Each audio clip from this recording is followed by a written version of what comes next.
And finally, we get to looking at some of the tracks in Tele-vision. The click guitar intro, this little part here at the beginning.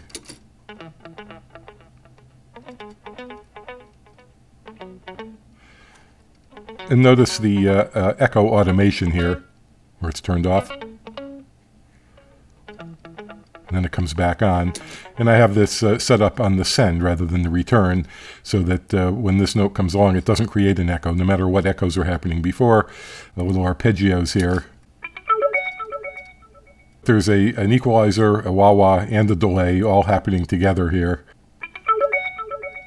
Without the wah-wah, it's just... And the EQ is also fairly extreme here, as I recall. A huge amount of roll-off and a couple of resonant peaks to really stand out a lot.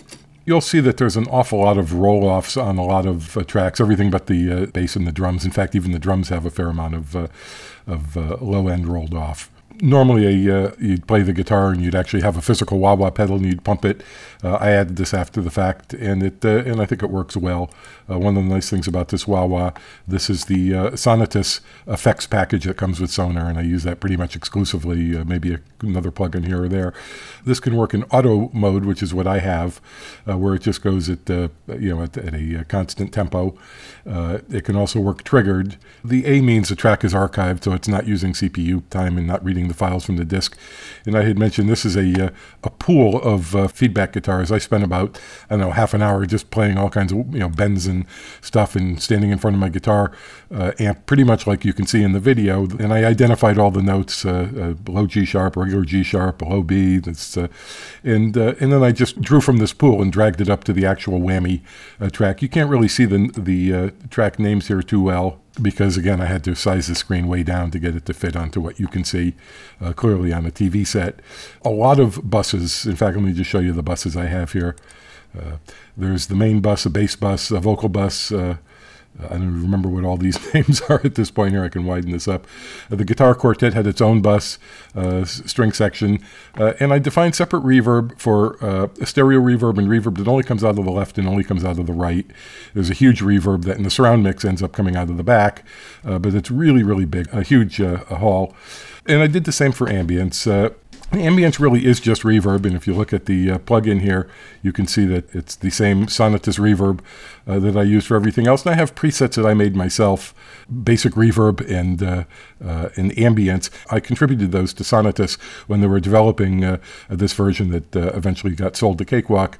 But you can see the damping and reverb times are very, very low on the ambience reverb. The reason I have separate ones for left, right, and center is when you have an instrument pan to the left, you really don't want some of its reverb coming out of the right, unless it's a special effect.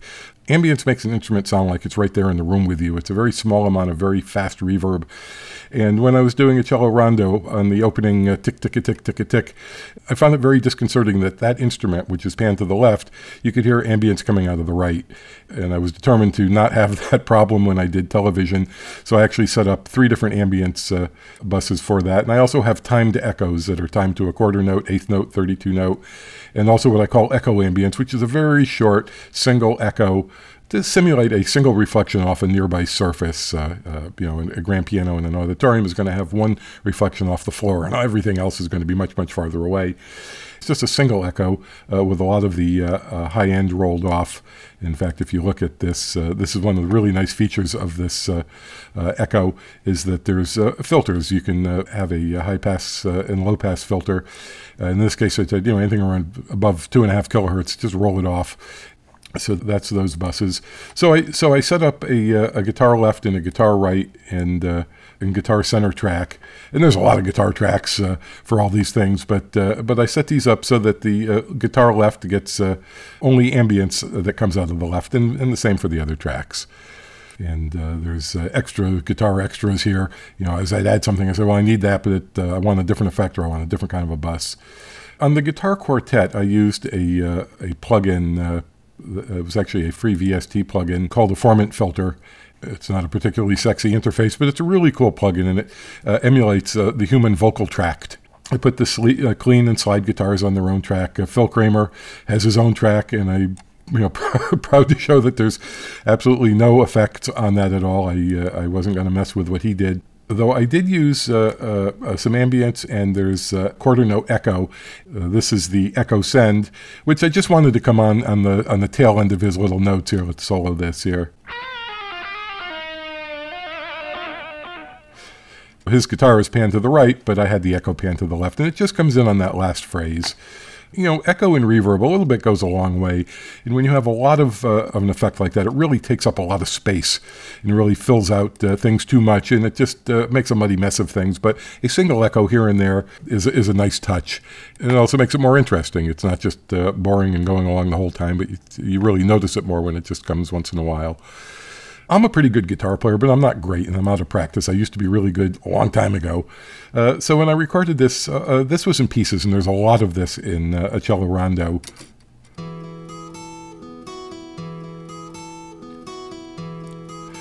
And these are the same pieces over and over. I played it until I got one just perfect, and then chopped it up, and the same thing for the other chords.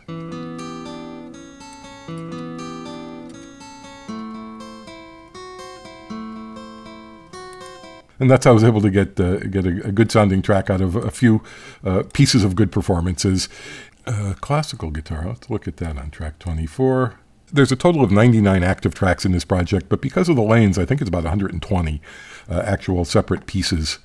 So here's that classical guitar.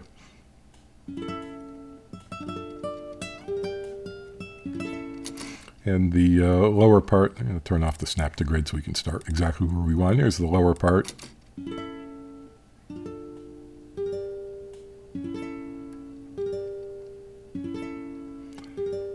And I probably recorded these chords separately also and spliced them together and used bounce to clip to get them together.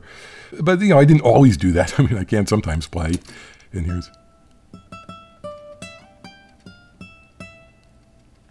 And this was definitely played all at once. I mean, I can't play that.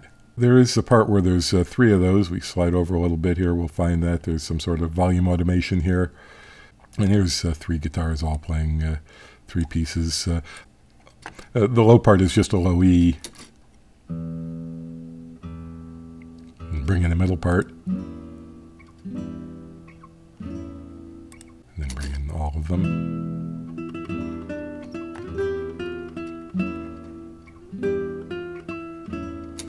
The rhythm guitar, I used an amp simulator, and I might have mentioned this, that I wasn't sure how much distortion I was really going to want on the rhythm guitar, and I didn't want to have to record it, you know, twice. So I recorded with a modest amount of distortion. Here's... And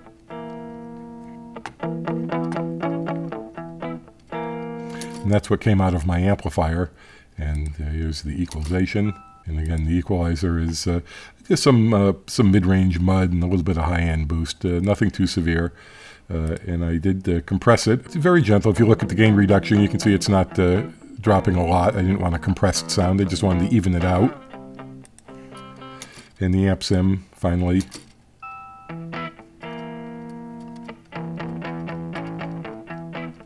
And this is a great amp simulator. This is, you know, just came for free with Cakewalk. Again, it doesn't have a pretty face, but it has a lot of presets, and it works great. I mean, it has controls for everything you'd want, drive and presence and volume and all this stuff. You'll notice the little harmonics part that the rhythm plays is on a separate track. There's some interesting editing done on the precision bass. One of my flaws as a player is sometimes I tend to cut notes a little short and don't sustain them for as long as I should. I used a technique that's normally used by people that create samples for sample players. Here's a note I didn't sustain long enough. So this little fragment here was actually over here, and that's where the note stopped. I just repeated a bunch of, 3 cycles at a time. And you can hear a little warble here when I solo it. But in the track, you can't tell at all, and it really made a difference to the performance. It really sustains longer, and there's just a little bit of compression here. You can see the gain reduction. It's just a touch. And the same with the equalizer. I don't think I did anything too severe. Yeah, just a little bit of boost at the low end. Speaking of equalization on the bass, a really, really great technique to make a bass part stand out clearly, and this works with vocals too, but I use it on the bass on here, is you boost a little bit, a couple of dB, with a gentle Q, maybe a Q of 1 or so, around 200 hertz, 300 hertz, maybe even 400 if you want more of a mid-range sound, and cut the same amount on everything else. And the way I've set up the buses here, I have all of the basses going to one bus, and there's an equalizer. And there's a little bit of low-end boost, just a little bit, a couple of dB to bring up the bottom. And at 250, I have 3 dB of boost. And all of the bass instruments go through that. There's 5 different bass parts. There's the bowed bass, there's a fretless bass, there's a picked precision. And they all go through the same bus, and they all get that same small amount of boost. The main bus that everything but the bass goes to has a complementary EQ. It has 3 dB of cut with the same Q at that same frequency, and it has a little bit of harshness removal also. And that's one of the techniques that makes the bass really stand out and really clear, and you can hear every note. For vocals, which is actually how I learned that, I used this back in the 70s when I used to do voiceover recording, and you'd have an announcer talking over a music bed, and 1 kilohertz or thereabouts is very good for that. If you drop it just a couple of dB from the music, around 1 kilohertz, and boost 1 kilohertz on the voice, you can have the music quite loud, and yet you can still hear every single word and hear the announcer clearly. So that's a favorite technique of mine, and it's a really good mixing concept. I probably mentioned that I just love the DreamStation synthesizer. It's a complete mini Moog in a tiny, tiny screen. And I think it's better than Mini Moog because it doesn't hiss, doesn't distort unless you want it. It has distortion. And it doesn't use a distortion. And it doesn't go out of tune. It doesn't drift. And it does all the things. And I just love the sound of this synthesizer. And I used this in 2 different places. I used it near the beginning.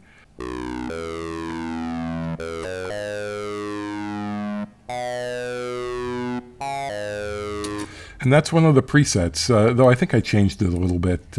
I probably changed the cutoff frequency.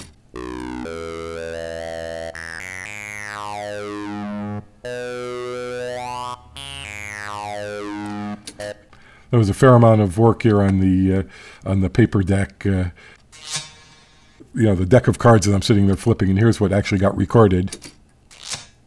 And adding the reverb makes it sound much bigger. And the delay is a resonant delay. And normally you'd put things like delay and echo on a bus, but in this case I wanted a very resonant effect. There's a lot of crossfeed. It's feedback, but where the left output goes back into the right side and vice versa. It's a very short delay feedback, 6.5 milliseconds delay time. Otherwise it would sound like... So that's just echo.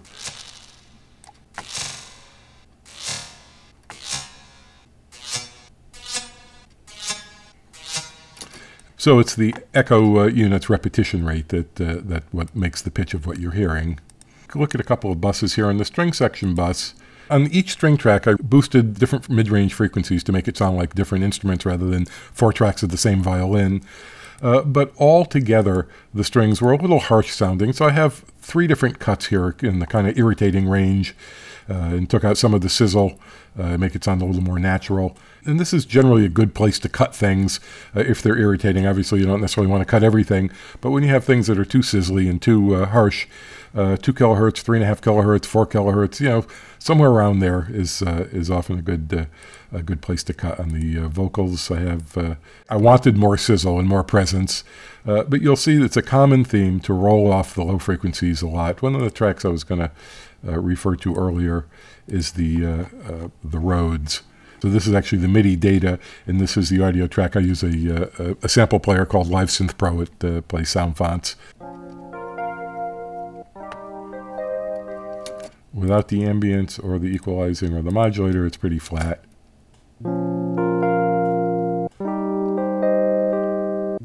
And it's really bassy. The equalization is really severe roll-off, everything below 400 hertz. I didn't want any of that muddying up the track. And that's a common theme throughout this whole mix. And through it's not only me. This is a common mix technique.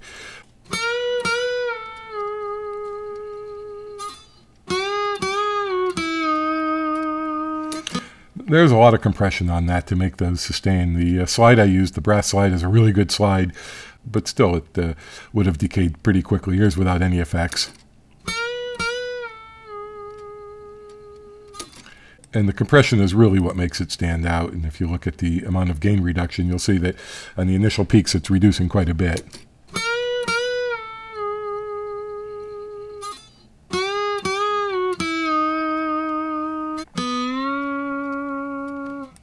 This is the California rock guitar players, the Blonde Twins. This was the only thing I didn't record through my Fender amp. I used my Zoom effects box. And this sound really worked well on the tune I did a couple years ago, but it was just too sizzly and just took up the entire frequency spectrum. So the EQ I added is just to bring out the mid-range and get rid of the lows and highs.